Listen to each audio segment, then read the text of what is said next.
Penyanyi dangdut Inul Daratista mengungkap kondisi terkini Adam Suseno, sang suami. Pasca keluar dari rumah sakit, Inul Daratista mengungkap kondisi terbaru suaminya.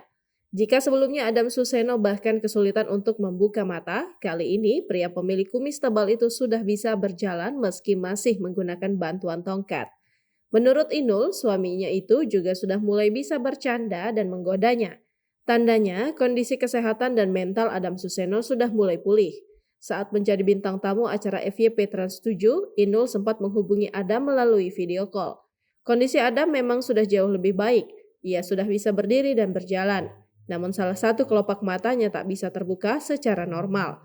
Meski begitu, Adam terlihat amat ceria seperti biasanya.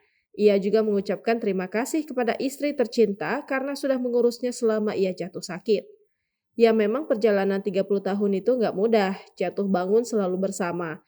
Hanya satu kali ini aku sakit, jadi Inul itu bisa merasakan. Inul itu kalau nggak ada aku bingungnya setengah mati, kata Adam bercanda.